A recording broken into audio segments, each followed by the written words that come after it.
تیرے خلق کو حق نے عظیم کہا، تیرے خلق کو حق نے جمیل کیا۔ الحمدللہ رب العالمین والصلاة والسلام علی سید المرسلین، اما بعد فاعوذ باللہ من الشیطان الرجیم، بسم اللہ الرحمن الرحیم۔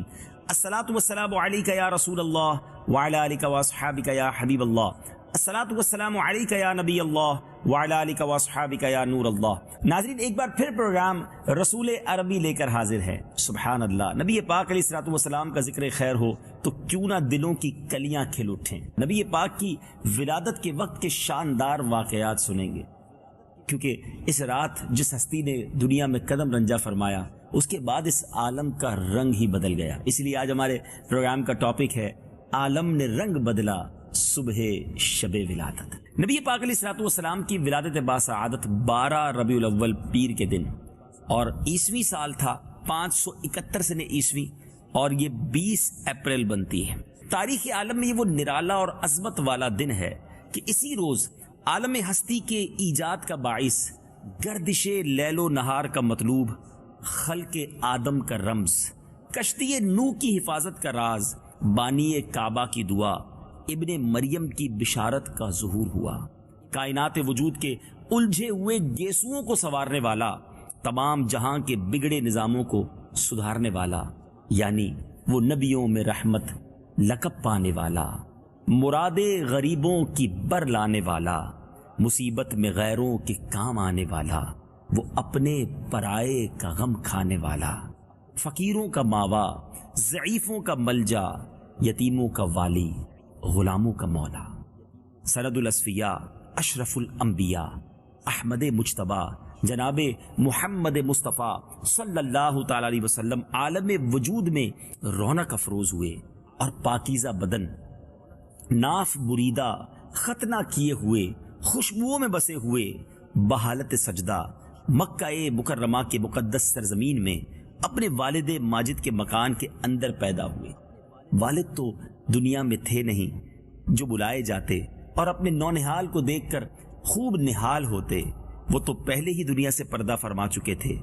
دادا بلائے گئے، حضرت عبد المطلب کو بلایا گیا جو طواف خانہ کعبہ میں مصروف تھے۔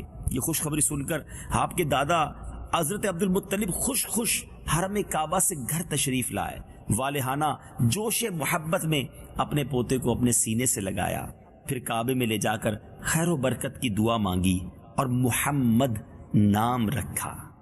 آپ کے چچا ابو لہب، یاد رہے ابو لہب نبی پاک کا بعد میں سخت دشمن ہوا، غیر مسلم تھا، مگر جب اسے بھتیجے کی خوشخبری ملی تو اس نے اپنی لونڈی سویبہ کو اس گڈ نیوز، اس خوشخبری لانے کی خوشی میں آزاد کر دیا۔ ذرا یاد رہے، اس زمانے میں غلام کنیز جو تھے یہ ایک ویلتھ تھی، ایک مال تھا، گویا اس نے نبی پاک کی ولادت کی خوشی میں اپنا کچھ مال خرچ کیا۔ اب جب ابو لہب دنیا سے چلا گیا، احادیث کی شرح میں لکھا ہے کہ جب ابو لہب کو دنیا سے جانے کے بعد اس کے جاننے والوں نے خواب میں دیکھا اور اس کا حال پوچھا، تو اس کا یہ کہنا تھا کہ میں نے اپنے بھتیجے محمد بن عبداللہ صلی اللہ تعالی علیہ وسلم کی ولادت کے وقت جو اپنی لونڈی کو آزاد کیا تھا، سویبہ کو آزاد کیا تھا، تو اس انگلی کے ذریعے کچھ پانی پلا دیا جاتا۔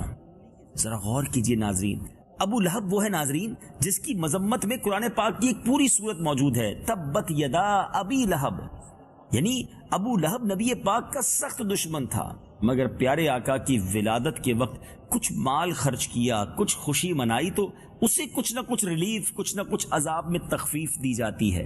علماء لکھتے ہیں، شیخ عبدالحق محدث دہلوی نے ایک بڑی کمال کی اس حدیث کی شرح کے بعد گفتگو فرمائی کہ جب ابو لہب جیسا سخت کافر بھی نبی پاک کی ولادت کے وقت خوشی منانے کی وجہ سے اس کو عذاب میں کچھ تخفیف دی جاتی ہے، تو اگر کوئی نبی پاک کا امتی ہے، نبی پاک کو محمد بن عبداللہ سمجھ کر نہیں، محمد الرسول اللہ صلی اللہ تعالی علیہ وسلم سمجھ کر، اپنا آقا و مولا جان کر اگر ان کی خوشی مناتا ہے، نظر و نیاز کرتا ہے، میلاد بناتا ہے، تو کیوں نہ اس کی قبر نور علی نور ہو جائے گی۔ اور ویسے بھی یاد رہے کہ قرآن مجید فرقان حمید میں اللہ تبارک و تعالیٰ نے بھی اپنے فضل و رحمت یعنی رب عز و جل نے جو مسلمانوں پر فضل و رحمت کیا اس پر خوشی منانے کا حکم دیا۔ قرآن میں رب ارشاد فرماتا ہے، چنانچہ پارہ 11 سورہ یونس کی آیت نمبر 58 میں ارشاد ہوتا ہے، قل بفضل اللہ وبرحمتہ فبذلک فلیفرحوا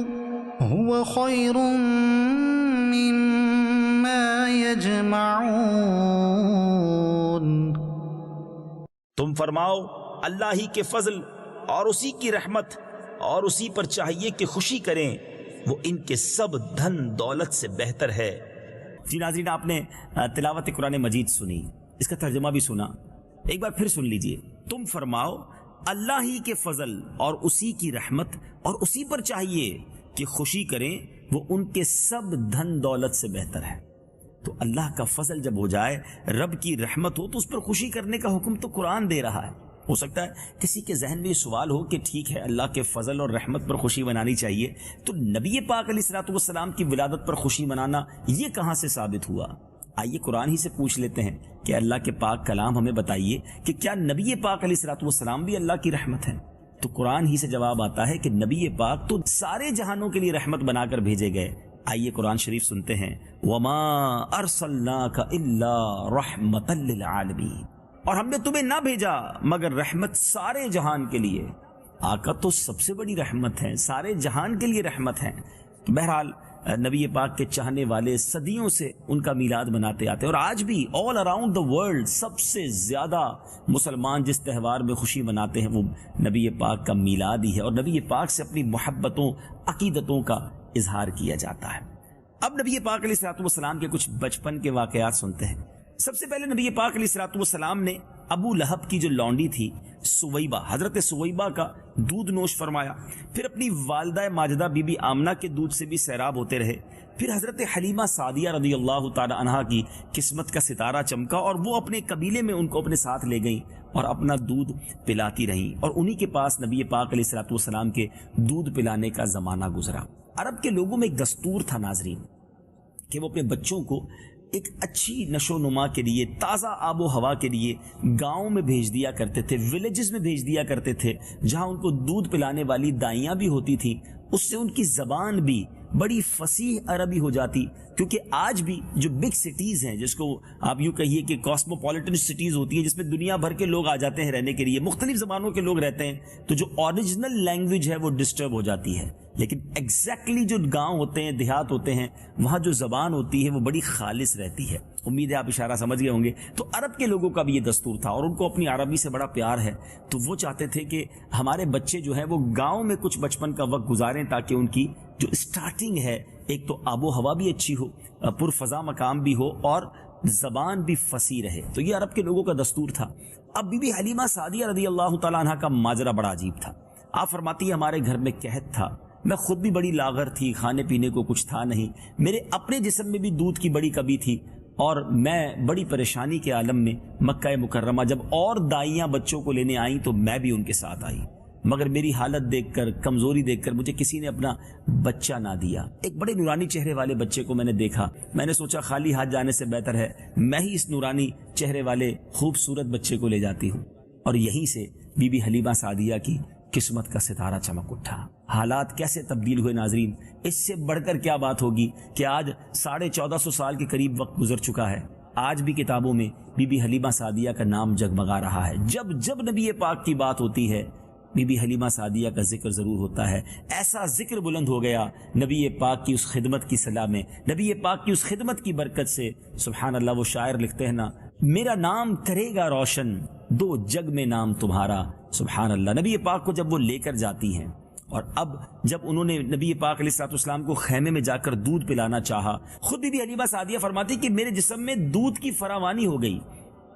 میرا ایک بیٹا بھی تھا، یعنی نبی پاک علیہ الصلوۃ والسلام کے جو رضائی بھائی تھے، انہوں نے بھی شکم سیر ہو کر پیٹ بھر کر دودھ پیا، اور نبی پاک علیہ الصلوۃ والسلام نے بھی دودھ نوش فرمایا۔ اب بی بی حلیمہ سعدیہ کا جو سفر تھا ناظرین، وہ بڑا امیزنگ تھا، بڑا کمال کا تھا۔ آتے ہوئے جو خچر جو ہے وہ سب سے پیچھے رہ جاتا تھا، اب وہ خچر سب سے آگے ہے۔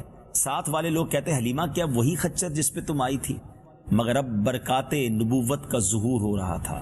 نبی پاک کی یوں سمجھیے کہ برکتیں ظاہر ہو رہی تھی۔ کیسا برکت والا بچہ لائی ہو اے حلیمہ، جس نے تمہارے حالات ہی بدل کر رکھ دیے ہیں۔ اب بی بی حلیمہ سعدیہ جب اپنے گھر پہنچتی ہیں تو آپ فرماتی جیسے ہم گھر میں داخل ہوئے، ہمارے گھر میں جتنے جانور تھے سب کے تھن دودھ سے خشک ہم چھوڑ کر گئے تھے، سب کے تھن جو ہے وہ یکایک دودھ سے بھر گئے، ہمارے برتن بھی دودھ سے بھر گئے۔ جب ہم نے ان تھنوں کو دوہا تو سارے برتن دودھ سے بھر گئے، گھر والوں نے بھی دودھ بہت شوق سے پیا۔ بی بی حلیمہ سعدیہ کہتی میرے شوہر نے بھی دودھ پیا، اور ہم سب سکون کی نیند سوئے اور یہی گفتگو کرنے لگے کہ لگتا ہے ہمارے گھر میں کسی برکت والے کے قدم آ گئے۔ سبحان اللہ، ایسا سینیریو تبدیل ہوا اس پورے علاقے کا۔ بی بی حلیمہ سعدیہ کے گھر میں اس زمانے میں کوئی لائٹ نہیں تھی، یاد رہے یہ صدیوں پرانی بات ہے، مگر پورے گاؤں میں آپ کا گھر جگمگایا کرتا تھا۔ لوگ صبح پوچھتے تھے اے حلیمہ کون سا چراغ جلاتی ہو کہ رات بھر تمہارے گھر سے روشنی آتی ہے؟ اور بی بی حلیمہ فرمایا کرتی کوئی اور چراغ نہیں ہے، ایسا نورانی بچہ لائی ہوں جس کے چہرے سے نور کی کرنیں نکلا کرتی ہیں۔ ناز کر تو اے حلیمہ سرورے کونین پر، گر لگی اچھی تو تیری جھونپڑی اچھی لگی۔ بی بی حلیمہ سعدیہ رضی اللہ تعالیٰ عنہ کے یہاں کچھ اور بھی واقعات ہوئے۔ ناظرین ذرا بچپن کی کچھ اداؤں کو سنتے ہیں کہ آپ علیہ الصلوۃ والسلام کا جو گہوارہ تھا، جو جھولا تھا، وہ خود بخود ہلتا تھا اور اس کو فرشتے ہلاتے تھے۔ نبی پاک علیہ الصلوۃ والسلام بچپن میں چاند کی طرف انگلی اٹھا کر جب اشارہ فرماتے تو چاند نبی پاک کی انگلی کے اشاروں پر حرکت کیا کرتا تھا۔ جب آپ کی زبان مبارک کھلی، سب سے پہلا کلام جو آپ کی زبان مبارک سے نکلا وہ یہ تھا اللہ اکبر، اللہ اکبر، الحمدللہ رب العالمین وسبحان اللہ بکرۃ واصیلا۔ بچوں کی عادت کے مطابق آپ نے اپنے کپڑوں میں بولو براز نہیں فرمایا، بلکہ ہمیشہ ایک معین ایک پرٹیکولر ٹائم پر آپ رفع حاجت کے لیے تشریف لے جاتے۔ جب آپ علیہ الصلوۃ والسلام اپنے پاؤں پر چلنے کے قابل ہوئے تو باہر نکل کر بچوں کو کھیلتے ہوئے دیکھتے، مگر خود آپ ان کے ساتھ کھیل میں تشریف نہ لے جاتے۔ وہ آپ کو کھیلنے کے لیے بلاتے تو آپ یہ جواب دیتے کہ میں کھیلنے کے لیے نہیں پیدا ہوا ہوں۔ سبحان اللہ، کیا بچپن تھا۔ اب نبی پاک علیہ الصلوۃ والسلام 2 سال کے ہو گئے اور دستور کے مطابق بی بی حلیمہ سعدیہ کو اب انہیں واپس لوٹانا تھا بی بی آمنہ کے پاس، مگر ان دنوں مکہ پاک میں کچھ وبائی امراض پھیل گئے۔ محبت اور دیوانگی کی حد تک نبی پاک علیہ الصلوۃ والسلام سے بی بی حلیمہ سعدیہ کے گھر والوں کو ہو چکی تھی۔ بی بی آمنہ سے عرض کیا کہ حضور مکے میں کچھ وبائی امراض ہیں، یہ بچہ کچھ اور دن ہمارے پاس رہنے دیں، اب ہم اس کی جدائی برداشت نہیں کر سکتے۔ بی بی آمنہ نے کچھ اور وقت کے لیے اجازت دے دی۔ نبی پاک کی نشو نما عام بچوں سے بڑی سپیڈی تھی، بہت تیزی کے ساتھ آپ گرو کر رہے تھے، آپ کی نشو نما ہو رہی تھی۔ اب آپ نے پوچھا کہ یہ روز صبح میرے بھائی بہن کہاں چلے جاتے ہیں؟ جو بی بی حلیمہ سعدیہ کے بچے تھے، تو کہا کہ وہ بکریاں چرانے جاتے ہیں۔ آپ نے فرمایا کہ مجھے بھی اپنے بھائی بہن کے ساتھ بھیج دیا کرو۔ یاد رہے ناظرین، بکریوں کو چرانا اور ان کی دیکھ بھال کرنا یہ انبیاء کی سنت ہے، اور نبی پاک نے بچپن ہی میں خصلت نبوت کا گویا اظہار فرما دیا۔ اور اب کیا ہوا؟ ایک بڑا ہی عجیب واقعہ ہوا، اور یہ واقعہ نبی پاک کے ان کمالات میں سے ہے جو اعلان نبوت سے پہلے بڑے بڑے کمالات ہوئے ان میں سے ایک ہے، اور وہ ہے شق صدر کا واقعہ۔ معاملہ یہ ہوا کہ بی بی حلیمہ سعدیہ کے فرزند دمرہ یہ دوڑتے ہوئے ہانپتے کانپتے اپنے گھر آئے، کیونکہ یہ صبح صبح نبی پاک کے ساتھ چراگاہ کی طرف گئے تھے، اور آ کر کہتے کہ غضب ہو گیا، ہمارے بھائی محمد صلی اللہ تعالی علیہ وسلم کو 3 آدمیوں نے جو سفید لباس پہنے ہوئے تھے، انہوں نے چت لٹا کر ان کے پیٹ کو، ان کے سینے کو پھاڑ دیا ہے، اور میں اسی حال میں انہیں چھوڑ کر آیا ہوں۔ اب بی بی حلیمہ سعدیہ اور آپ کے جو شوہر تھے ان کی تو ظاہر ہے کہ وہ بدحواس ہو گئے۔ وہ دوڑتے ہوئے اس جگہ پر پہنچے تو دیکھا نبی پاک علیہ الصلوۃ والسلام ایک جگہ پر آرام سے تشریف فرما ہے۔ جب آپ سے پوچھا گیا کہ کیا ہوا تو اب آپ نے بتایا کہ 3 شخص آئے تھے، نہایت ہی سفید کپڑے تھے، صاف ستھرے تھے، میرے پاس آئے، مجھے لٹایا، میرے شکم کو، میرے سینے اور پیٹ کو چاک کیا، اور اس میں کوئی چیز نکال کر باہر نکالی اور کوئی چیز میرے شکم میں ڈالی، اور پھر اس شگاف کو سی دیا ہے، مگر مجھے ذرہ برابر بھی تکلیف نہیں ہوئی۔ بی بی حلیمہ سعدیہ اور ان لوگوں کے لیے تو یہ بالکل نئی بات تھی نا۔ تو اب یہ گھبرائے ہوئے بی بی آمنہ رضی اللہ تعالیٰ عنہ کے پاس آئے اور کہا کہ آپ اپنے بچے کو واپس لے لیجئے۔ بی بی آمنہ نے کہا کہ آپ تو بڑی محبتوں کا اظہار کر رہی تھی اور آپ چاہتی تھی کہ آپ اپنے پاس رکھیں، ماجرا کیا ہے؟ تو انہوں نے سارا واقعہ سنا اور کہا کہ ہمیں ڈر ہے کہ کوئی آسیب وغیرہ کا معاملہ نہ ہو۔ اللہ اکبر، اب جو بی بی آمنہ رضی اللہ تعالی عنہا نے جواب دیا، سبحان اللہ، آپ فرماتی ہرگز نہیں، خدا کی قسم میرے نور نظر پر ہرگز کبھی بھی کسی جن یا شیطان کا عمل دخل نہیں ہو سکتا، میرے بیٹے کی بڑی شان ہے۔ اب بی بی آمنہ رضی اللہ تعالی عنہا نے بی بی حلیمہ سعدیہ رضی اللہ تعالی عنہا کو ایام حمل کے پھر ولادت کے جو حیرت انگیز واقعات تھے وہ سنایا اور انہیں سنا کر مطمئن کر دیا۔ اب حضرت حلیمہ سعدیہ نبی پاک علیہ السلام کو اپنی والدہ ماجدہ کے سپرد کر کے اپنے گاؤں واپس چلی گئیں، اور اب نبی پاک علیہ السلام اپنی والدہ ماجدہ کی آغوش تربیت میں پرورش پانے لگے۔ ناظرین، یہ جو شک صدر ہوا اس کے بارے میں علماء نے بڑی خوبصورت ڈیٹیل ہمیں بتائی ہے۔ چنانچہ حضرت مولانا شاہ عبد العزیز محدث دہلوی رحمۃ اللہ تعالی علیہ نے سورہ علم نشرہ کی تفسیر میں فرمایا کہ نبی پاک علیہ السلام کا جو سینہ اقدس ہے اس میں نور و حکمت کا خزینہ بھرا گیا، اور یہ 4 مرتبہ شک صدر ہوا۔